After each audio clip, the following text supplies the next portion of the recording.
नमस्कार, आप देख रहे हैं निष्कर्ष न्यूज और मैं हूं आपके साथ प्राची सिंह। बिहार में विधानसभा के उपचुनाव होने वाले, जिसको लेकर बीते दिन भारत निर्वाचन आयोग की ओर से तारीखों का ऐलान हो गया और वहीं 2 अक्टूबर को जनसुराज पार्टी का गठन हुआ और आज तरारी सीट, जी हां, तरारी सीट को लेकर प्रशांत किशोर की पार्टी ने ऐलान कर दिया है और वो चौंकाने वाली बात कह गई है। जिस तरीके से कहा जाए, लेफ्टिनेंट जनरल हैं एसके सिंह, जो कि तरारी से उपचुनाव लड़ने वाले हैं और वहां से अगर बीजेपी की बात करें तो बीजेपी की उम्मीदवारी शायद सूत्रों के हवाले कहा जा रहा है कि सुनील पांडे होंगे। लेकिन जानने की कोशिश करेंगे, सीधी पूर्व आईपीएस अमिताभ दास जी से सीधी बातचीत करेंगे कि लेफ्टिनेंट जनरल आखिर वहां कितना फायदा उन्हें होगा। सर, जिस तरीके से तरारी में उपचुनाव की घोषणा हो गई, जो जनसुराज ने अपनी पार्टी की घोषणा कर दी कि वहां से वो चुनाव लड़ेंगे, आखिर क्या फायदा होगा? देखिए, दर्शकों को मैं बताऊं कि आगामी 13 नवंबर को बिहार में 4 सीटों पर विधानसभा के उपचुनाव होंगे, है ना। इमामगंज, बेलागंज, तरारी और रामगढ़, ये चारों सीटों के उपचुनाव इसलिए ज़रूरी हो गए हैं क्योंकि इन चारों सीटों के जो विधायक थे वो सांसद बन गए हैं। तो इसमें से देखिए, तरारी सीट थोड़ा हॉट सीट बन गई है और एक नया फैक्टर आया है जो बिहार की राजनीति में कि जनसुराज पार्टी का गठन हुआ है और इसी 2 अक्टूबर को गांधी जयंती को गठन हुआ है जनसुराज पार्टी का। और आज एक प्रेस कॉन्फ्रेंस हुआ जनसुराज पार्टी का, जिसमें जो पार्टी के मतलब सर्वे सर्वा आप कर लीजिए, प्रशांत किशोर थे, पार्टी के अध्यक्ष थे मनोज भारती। इन लोगों ने एक चौंकाने वाला नाम का ऐलान किया है तरारी से अपने उम्मीदवार के रूप में, और ये चौंकाने वाला नाम है रिटायर्ड लेफ्टिनेंट जनरल हैं एसके सिंह। अब मैं दर्शकों को बता दूं कि लेफ्टिनेंट जनरल जो होता है ये सेना का बहुत ऊंचा पद होता है, बस सेना में नंबर 2 समझ लीजिए। सेनाध्यक्ष के बाद, आर्मी चीफ के बाद ये नंबर 2 का पद होता है। इसको आप सेना वाइस चीफ कह सकते हैं आर्मी का। और बिहार के इतिहास में अब तक 2 ही लोग इस ऊंचे पद पर पहुंचे हैं। एक तो एसके सिन्हा थे, जो बाद में कश्मीर के राज्यपाल भी बने, जम्मू कश्मीर के राज्यपाल, और ये एसके सिंह साहब हैं। तो एक बड़े पद पर वो रहा है, इसमें कोई शक नहीं। और उसके बाद मैं प्रेस कॉन्फ्रेंस देख रहा था उनका, ये फील्ड मार्शल मानेकशॉ के बहुत करीब थे। जो फील्ड मार्शल मानेकशॉ, आपको याद होगा दर्शकों को, बांग्लादेश युद्ध के समय सेनाध्यक्ष थे, फील्ड मार्शल बनाए गए, बहुत उनकी इज्जत थी। तो ये उनके बहुत करीबी थे एसके सिंह साहब। और एसके सिंह साहब ने लेह में ड्यूटी दी है, गलवान घाटी में ड्यूटी दी है, बड़े बड़े मोर्चों पर रहे हैं तैनात। और रिटायर होने के बाद ये 4 साल तक आर्म्ड फोर्सेस ट्रिब्यूनल में भी रहे। आर्म्ड फोर्सेस ट्रिब्यूनल एक तरह की अदालत होती है, सैन्य अदालत, जिसमें सैनिक अधिकारियों के मामले सुने जाते हैं, उनकी सुनवाई होती है। कहने का ये मतलब कि इनका बहुत अच्छा बायोडाटा है। ऐसा तो बिहार में एक परंपरा बन गई थी कि एक से एक अंगूठा छाप जाहिल लोग, लुच्चे, लफंगे, गुंडे, मवाली, दागी, ये लोग जो मतलब माननीय विधायक और माननीय सांसद बनने लगे थे। तो तरारी में जलवा दिखा पाएंगे? उस पर मैं आ रहा हूँ, जलवा की बात पर। तो वो है। और अब मैं देखिए दर्शकों को बता दूँ तो तरारी सीट जो है वे माले का गढ़ हुआ करती थी और यहाँ से विधायक थे माले के सुदामा प्रसाद, जो इस बार एमपी बन गए आरा से। तो माले की तरफ से चर्चा है कि वहाँ से राजू यादव को खड़ा किया जाएगा।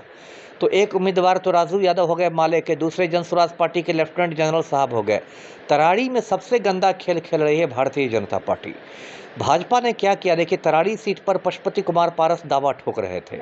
तो भाजपा ने क्या किया कि पशुपति पारस की पार्टी का जो राष्ट्रीय उपाध्यक्ष था सुनील पांडे, उसी को अपनी पार्टी में मिला लिया, उसके बेटा समेत।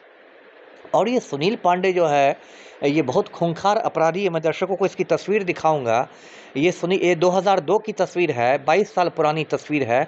सुनील पांडे इसमें AK-47 राइफल के साथ दिखाई दे रहा है, AK-47 के साथ। मैं दर्शकों को बता दूं कि एक प्रतिबंधित हथियार है, गैर कानूनी हथियार है। कोई भी व्यक्ति AK-47 नहीं रख सकता, इसका लाइसेंस भी जारी नहीं होता, ये सिर्फ सेना और पुलिस को सप्लाई किया जाता है। लेकिन सुनील, और दर्शकों को याद होगा कि संजय दत्त जो फिल्म अभिनेता है, उनके पास 1993 में AK-56 बरामद हो गया, तो मुन्ना भाई 2-3 बरस तक जेल की हवा खाते रहे थे। जबकि पुलिस को भी मालूम था कि आतंकवादी नहीं है, कोर्ट को भी मालूम था आतंकवादी नहीं है, तब भी मुन्ना भाई जेल चले गए। तो कायदे से तो सुनील पांडे के ठिकानों पर बिहार पुलिस को रेड करना चाहिए AK-47 बरामद करने के लिए। लेकिन बिहार में तो मुख्यमंत्री ही माफिया के गिरोह में शामिल हो गए हैं, तो यहाँ कौन रेड करेगा? यहाँ तो अंधेर नगरी चौपट राजा है।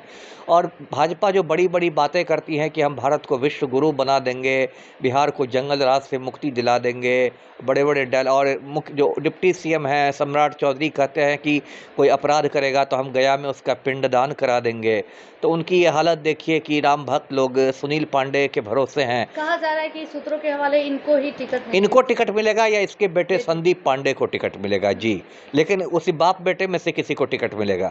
तो मोटा मोटी अब तरारी में जो संघर्ष है वो त्रिकोणात्मक हो गया है। एक तो राजू यादव, एक लेफ्टिनेंट जनरल साहब और एक तरफ से मतलब सीनियर पांडे या जूनियर पांडे रहेंगे। तो देखना होगा। मेरा अपना जो आकलन है, मुझे लगता है कि भाकपा माले दोबारा ये सीट जीत जाएगी। और ये जो नए प्लेयर आए हैं लेफ्टिनेंट जनरल साहब, मुझे लगता है कि ये भाजपा को ज़्यादा नुकसान पहुंचा पाएंगे, क्योंकि भाजपा का जो एक सवर्ण वोटर्स जो होते हैं, अगड़ी जातियों के जो वोटर्स होते हैं, उसमें या उनमें बहुत लोगों का झुकाव लेफ्टिनेंट जनरल साहब की ओर हो जाएगा। तो यदि मतलब आप इनको एक वोट कटवा के रूप में देखें तो ये भाजपा का ज़्यादा नुकसान पहुंचाएंगे। भाजपा का ज्यादा नुकसान जी जी पहुंचाएंगे। जी। लेकिन ताल ठोक रहे, कह रहे हैं कि इस बार जीतेंगे तो उपचुनाव में पूरे। अब ताल ठोकने से कौन किसको रोक सकता है? मोदी जी भी ताल ठोकते थे कि अब की बार 400 पार। तो राजनीति में तो ताल ठोकना एक अदा होती है, मनोवैज्ञानिक युद्ध होता है अपने कार्यकर्ताओं का मनोबल बढ़ाने के लिए, दूसरे का तोड़ने के लिए। लेकिन मतलब मैं उसका ये आकलन कर रहा हूँ, आपका निष्पक्ष होकर आकलन कर रहा हूँ जी। लेकिन जिस तरीके से एनडीए में लगातार जो है कुख्यात जो अपराधी है, बाहुबली हैं, उन्हें ही लगातार, अगर अनंत सिंह की बात करें तो अनंत सिंह भी कुख्यात अपराध, सुनील पांडे की बात करें, तमाम जो लोग हैं, क्या लगता है इन लोग?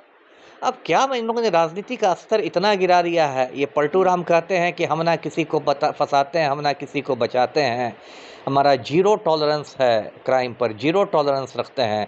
कभी आनंद मोहन के साथ पलटू राम घूमते हैं, कभी अनंत सिंह के साथ बंद कमरे में गुफ्तगू करते हैं, कभी सुनील पांडे के चरणों में लौटते रहते हैं। बिहार की जनता देख रही है ये। चलिए, बहुत बहुत शुक्रिया।